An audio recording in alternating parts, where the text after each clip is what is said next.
Jean-Pierre Vagère est-il coupable de l'assassinat de Jean-Marie Perrotto et du meurtre d'Anicette Perrotto? C'est la question à laquelle cherchent en ce moment même à répondre les jurés, entrés en délibération à 16h45. Mais pour les avocats de la partie civile, les 20 ans requis par l'avocat général sont une peine adéquate, compte tenu des intentions de l'accusé au moment des faits. Un assassinat en ce qui concerne Jean-Marie Perrotto, 5 coups de couteau dans ces conditions-là, ça caractérise une intention de tuer, le fait d'avoir caché l'arme dans la manche, de dire régulièrement au cours des débats s'il avait vu, il se serait enfui. Tout cela caractérise une préméditation.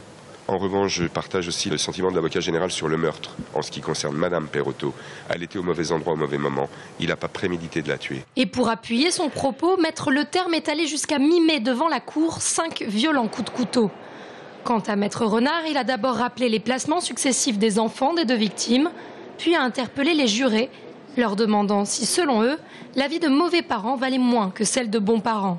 Instinctivement, on a tous envie de dire c'était des mauvais parents. Il est totalement anormal qu'ils soient l'objet d'un crime, d'un meurtre, mais après tout, est-ce que c'est pas un soulagement pour la famille? Et moi, ce que je voulais faire entendre à la cour, c'est que ce n'était pas un soulagement. Pour défendre son client, Maître Seclucchi a remis en cause 2 points des différents chefs d'accusation, l'intention d'homicide d'une part et la préméditation d'autre part. La préméditation, ça suppose un projet meurtrier antérieur, totalement distinct de l'action elle-même, et un projet qui soit réfléchi, qui soit mûri et qui soit soutenu dans le temps. Et il ne me semble pas que ce soit le cas de M. Vagère. Il ne me semble pas non plus que cette préméditation, entendue au sens strict, elle soit compatible avec la structure de sa personnalité et la façon dont les faits ont pu s'enchaîner.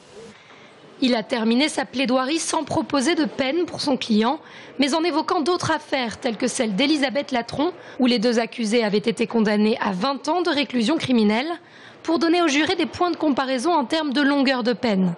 Ce soir, le verdict viendra clore ces 3 jours de procès marqués par l'apparente indifférence de l'accusé et la souffrance des enfants des victimes.